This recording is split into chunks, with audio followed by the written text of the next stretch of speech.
Today's episode is sponsored by Future State Media, experts in off-Amazon traffic for Amazon sellers.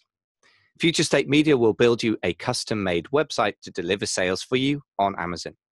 Built to grab traffic from search engines and social media, your site can be used as a secret weapon for launching products on Amazon or just to stabilize your Amazon sales. It means you can also build an email list on autopilot. Go to futurestatemedia.com for your free guide to Google SEO for Amazon sellers today. Ladies and gentlemen, boys and girls, welcome back to the 10K Collective podcast, a subset of the Amazing FBA podcast. As you can see, our new decals behind me here. Today, I'm speaking to Will Christensen of DataAutomation.com, who are the experts at automation and integration. I love those words. That shows what a nerd I've become, doesn't it? Will, welcome back to the show. I'll be honest. When I started to get tingly feelings when people were like, "Hey, let's automate that," I was like, "Oh, you have become a full-blown nerd." Yeah. Actually, so as we obviously talked in our prior episode a lot about the team and what that looks like. I tell people in order to be on our team, you have to be a full-blown nerd. And if you're not a nerd, it may not be a good culture fit. And I tell them you have to have nerd proof just off camera.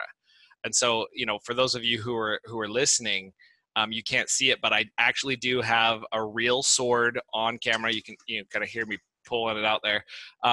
This is my nerd proof. It's kind of like a fat cook. If you're gonna hire a cook, he'd better be a fat one because he enjoys eating his own food.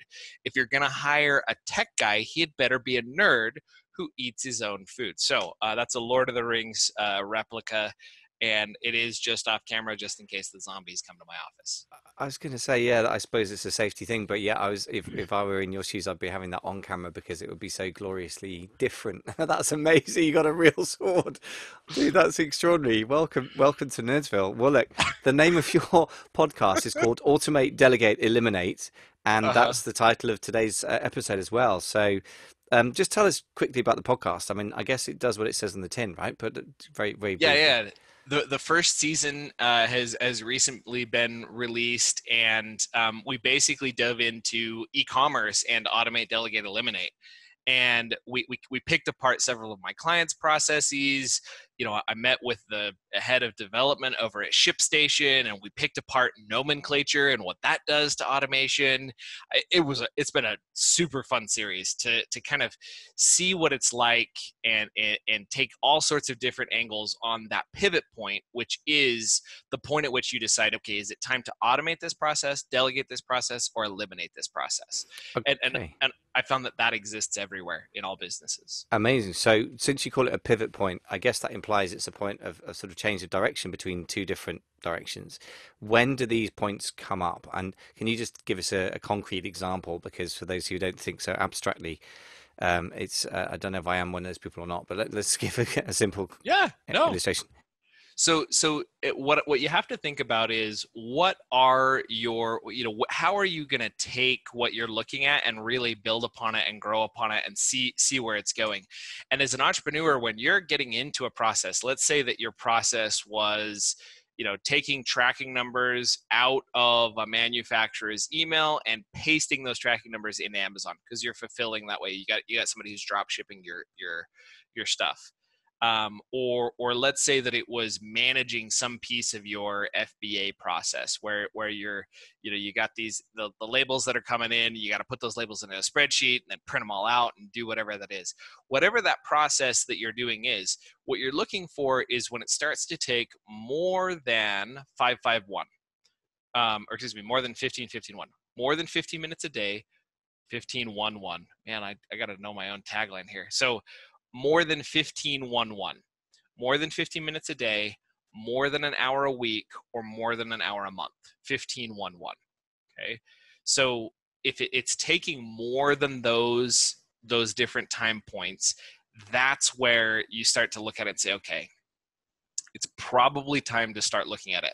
Then I add a further litmus test on this where we say, okay, is it taking more than that much time?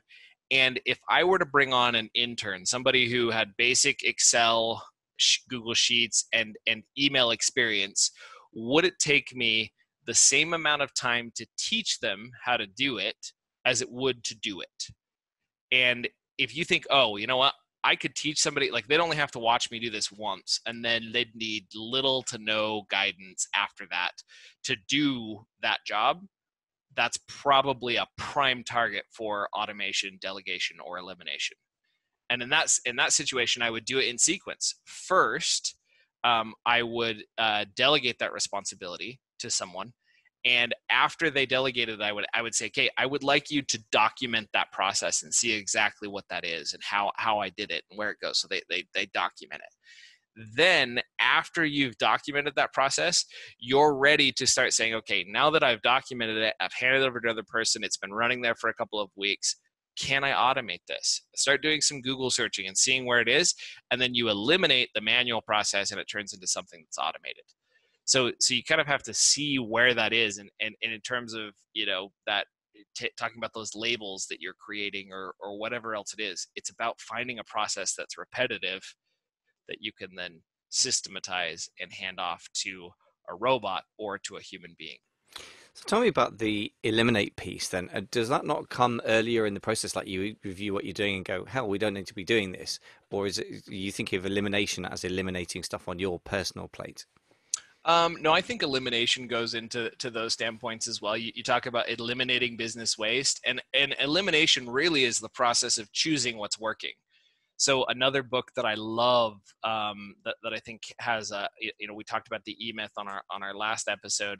On this episode, I want to mention the Lean Startup, because the Lean Startup is all about elimination. It's all about fail faster, right?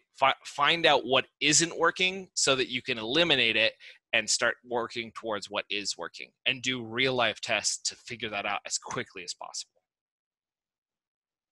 Okay, so elimination is really part of developing a business, or as part of business development, as much as it is just not wasting money, I suppose. I mean, I suppose they're kind of two sides of the same thing, aren't they? But I suppose what it's saying is it's not enough to have a fatty, wasteful business that kind of works anyway. The whole thrust of what you're doing is finding those unnecessary things, getting rid of, getting rid of, getting rid of. And what you're left with is the kind of basic framework of a really powerful business. Is that your take on it? I mean, it's quite a complex book. I've read it, obviously, like a lot of people.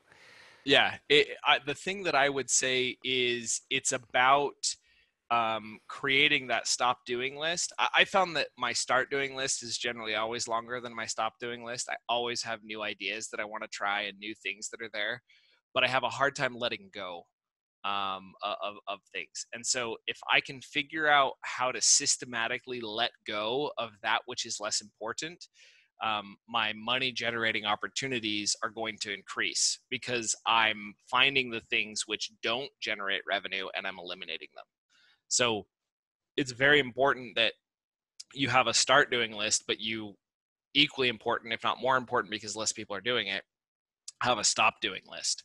What is it that we as a business should stop doing? We should stop allowing customers to call us. We should only allow customers to put it in via a form, and here's why, right? And that might not be right for your business. Your business might need a hotline where people can call in. There's something there, but you kind of have to see what is it that's becoming a drain on my time that is not generating as much revenue as the other pieces of the business. Yeah, I guess they say that the perfect's the enemy of the good. That's a kind of perfectionist kind of credo that I need to remember. And on the other hand, the quite good is the enemy of the excellent as well, I suppose. It's the other thing that the really hard thing to let go of, I find, is stuff that's kind of working, but not Mm-hmm. really great. I mean, I know that I work with Amazon sellers, for example, who have products that clearly aren't that profitable, but they sort of shift to a degree, they kind of work. And then they have some wildly profitable products that in some cases they also sell a lot of volume. And I'm always like, please would you consider reallocating your capital and time and energy from here to here? In other words, from the mediocre to the great products. And I completely get though why people don't do it. But do you think that's really valid, or is this just a nice theory? Oh no, I think that's beyond valid. We all have. They've come out with this new, and I don't know how new I would call it, but FOMO, right? Fear of missing out. Um, I think if you let FOMO drive your business, it's going to drive it right into the ground, because you are missing out on the potential increase in opportunities on the other side. So it's important when you're recognizing like, oh, I don't know if I want to cancel. I don't know if I want to stop ordering that, because what if tomorrow it picks up and it starts going where it needs to be? I think you kind of have to put a time limit on it, right? When you hire a new salesperson or you hire a new person, you kind of have a mental note of, all right, I'm going to let this go for 2 to 3 months, and then we're going to revisit this. We're going to see, if this is really going to work or this is what we all want to do. And so I think it's important to do the same thing with products. You look at it and say, okay, if this product has not increased 10% above where it is right now in the next 3 months, it's out. I'm not going to order any more of it. Yeah, so healthy. I think what you just said, it's so easy to just fall into it's kind of making money, so I won't mess with it. And I think having really tough criteria and holding yourself to them is so hard, actually, but it's kind of simple, isn't it? It's like a lot of things in life that work. Um, yeah, I don't know what else to say except this is really great advice. I guess the final question then before we wrap this one up is what's a simple next step for getting on with this if people feel like they recognize the ability of what you've Yeah. said? What do So we do so next? I tell people, take that litmus test. Go take the litmus test where we talk about the 15-1-1, right? 15 minutes a day, an hour a week, or an hour a month. Look at that litmus test, and then add the other litmus test on top of it to say, okay, could someone else do this with a moderate amount of management and instruction, right? And then that kind of gives you a pool of things that you should consider automating, delegating, or eliminating, right? So you get this big pool of stuff that's in there. Well, then what do? There are 3 questions that you have to ask yourself when you're going to automate, delegate, or eliminate. And those 3 questions are, where's the data now? Where does the data need to go? And what needs to happen to it in between? So those 3 questions will help you discover this process. And it could be data. It could be, where's the package now? Where does the package need to go? What needs to happen to the package in between, right? It doesn't have to be data. And that's going to help you systematize the process and think about it. So there's another book that I love called Getting Things Done by David Allen. And he talks about a methodology around which you can create some systems for your day and for your daily work, like how you handle the world. And he talks about starting with the end in mind. First, ask, what does success look like? And then work backwards to figure out what do the goals look like and where does it all come in and how do you get there and everything going. So where's the data now? What's the end goal here? What needs to happen to it, or excuse me, where's the data now would be, where is it now before it gets to the end goal? Where does it need to go? What's its end destination? And then what needs to happen to it in between? So it's super important to answer those 3 questions. And if you put those in a bullet pointed list, throw it up on Upwork or FreeUp or one of these other platforms, or maybe it's a job post. What does this job look like? And what's going on inside the business now? What needs to happen to it in the long term, and what needs to happen to that in between? You can write a job post using that methodology. So it's really important as you're automating, delegating, and eliminating to define those 3 questions. And that kind of gets you to that next step of, okay, now it's time to post it on FreeUp. Okay, now it's time to post it somewhere else. That reminds me a bit of those Gold Rat 3 questions, which are quite famous. I can't remember exactly what they were. I think it was what do you need to change, what do you need to change to, and how do you make the change, which is slightly different. I guess it's about change management, but it's related, right? It's kind of looking at where you're at and where you want to go and how you get there, more or less, right? That's Mm-hmm. Mm-hmm. also broadly speaking the structure of my strategy call, which is a sales call, but also Mm-hmm. hopefully does provide value if people get on a call with me to explore doing mentoring with me. Is basically where are you at, where do you want to go, I often ask what's getting in the way, which is another sort of way of looking at the same thing. But Mm-hmm. I think you're Mm-hmm. right in the way that the biggest picture questions that have nothing to do with technology or a particular platform are nearly always the ones that are pretty badly or vaguely answered or not really answered at all if there's a problem. I find there's a problem showing up in my business. It's a lack of answers to key questions. So those are really excellent questions. Listen, you guys do a very good job of dealing with this stuff. You've got a free consultation, so let's just quickly mention that for those who haven't had that before.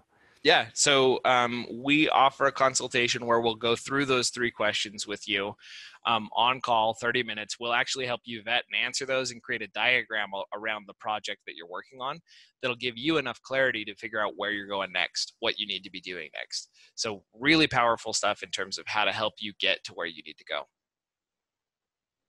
Oh, Amazing, Will. Thank you so much for your amazing tips and some really thought provoking. I love those 3 questions. So, if nothing else, that's a real takeaway for me. So, thanks very much for coming on. awesome.